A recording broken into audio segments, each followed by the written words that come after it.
Hello and welcome back to HardReset.Info. In this video I will show you how to fix your phone heating while charging on Samsung Galaxy XCover7 Pro. Let's begin!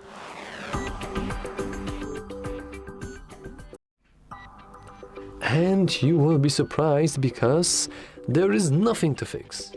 At all, it's completely normal. I'm not even sure what I'm even saying, since you can just click off this video now. But it's completely fine if your phone is heating while you're charging. It means that your battery is receiving more power so it can work. And everyone is happy. The batteries too, even though it's hot. You don't have to worry about that. So, yeah, that's all for this video. Though, if you found it useful, consider liking and subscribing. And yeah, thanks for watching.